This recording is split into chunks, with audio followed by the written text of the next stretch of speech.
Akira listeners, let's learn sumo. I'm Clayton. Welcome to the podcast, day 15 of the Osaka Grand Sumo Tournament. Don't forget to join me on Instagram, X or YouTube, where this podcast is restreamed on YouTube in audio form. Later on this week, I'm hoping that Ron, from one of my fellow commentators from Sunday Morning Sumo, and I will record a review of the week, a few talking points.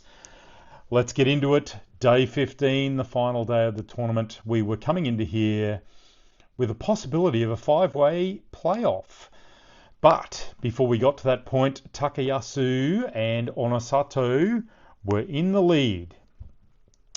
Takayasu, after losing on day 14 to Tsurunomi, had to win to keep his chances alive. He faced Komusubi Abi on day 15.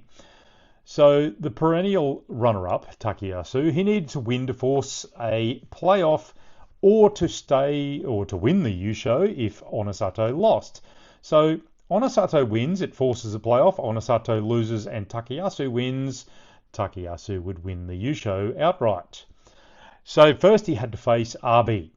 Former Komusubi, former Sekiwake Abi. Abi tried a hanker, unbelievably, bearing in mind that Abi denied Takayasu a Yusho in 2022 to try a hanker against the crowd favourite Takayasu. Gee, I tell you what, that's a brave move. Takayasu stayed up as he tries to... Abi tried to Oshi Takayasu. Takayasu got onto the belt, pulled Abi around and down for the win. Biggest win of his career so far. A little bit of karma there. Watadashinage open belt throw. Takayasu gave himself the best chance he could. Now, bearing in mind that Onosato now had the pressure, he had to face his fellow Ozeki Kotozukura for a chance to play off for the Yusho. If he lost, Takayasu automatically wins. If Onosato beats Kotozukura, it goes to a playoff. So Onosato faced Kotozukura for the last match of the Basho regular season. So Onosato drove in at the tachiai, got his hands under Kotozukura's arms, drove him back and over the bales fairly easily. It's clear that Kotozukura's knee is still really not well. A win for Onosato and forced it to a playoff match. Now, remember, Takayasu has had a number of playoff losses, 9 runner-up Jun Yushos. So the two-way playoff was the result between Ozeki Onosato, Megashira for former Ozeki Takayasu. They come out, it was a big tachiai as they both went for the belt. They moved to the bales. Takayasu is fighting for a Shitatanage inside belt throw, but he goes up on one leg. Onosato has the belt as well. Takayasu has the leg behind him. He can't hold the balance in his feet position. He comes back down and then he steps out. Onosato wins the Yusho race, denying Takayasu yet again. Sport is an amazing tonic when it goes your way, but it is also a very cruel mistress. I can only feel a bit sad for Takayasu, who is towards the end of his career. This was likely one of the few opportunities left due to his ageing body and a very competitive field otherwise. Look, it's a fine career, just denied that pinnacle of the Yusho trophy. Anyway, so the other contenders, look, they all gave themselves a very good chance for a playoff. Tsurunomi faced Sekiwake Daisho. Good side hit deflecting, put Daisho into a bad position. Tsurunomi drove him out. Tsurunomi wins. That's 11 wins for Tsurunomi. Daisho 9-6, our regular Sekiwake doing the job. Aya Nishiki, he pulled off a Kirikaeshi backwards twisting knee trip on Oho, got into a position. Oho tried to pull him over, but Aya Nishiki pulled him backwards. It was a really good trip. Aya Nishiki, he is really class, and I expect him to fly up the Bunskei. That'll be a test for him next tournament. Oho, he will be back into the Megashira ranks. He finished on 6 and 9.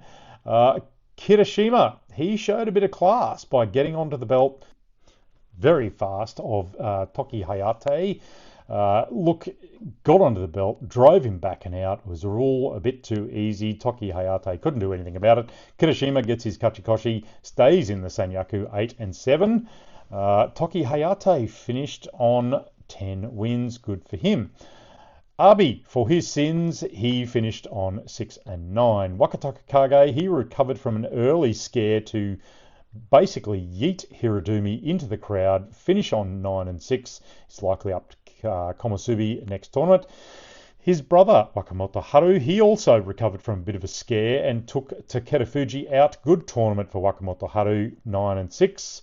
Takeda Fuji also finished on 9 and 6. Probably a little bit disappointed to be not in the Yusho race, but he gave a few chances otherwise. Hirada Umi, he finished on 9 and 6 also at Megashira 6. Gonayama, Chiyoshima, Shodai, Atami Fuji, Tobizaru and Kibozan, they all finished on 6 and 9 Makikoshi. Not great tournaments for them. Takanosho, a woeful tournament at 3 and 12. Expect him to fall fairly heavily. Ichi Yamamoto, look, I think he was a little bit unlucky to finish on 7 and 8. He didn't have a bad tournament. He was a little bit unlucky on some of those losses. Second week, he saw a few losses to the Sanyaku. Not a bad tournament overall. Makikoshi does not reflect his efforts.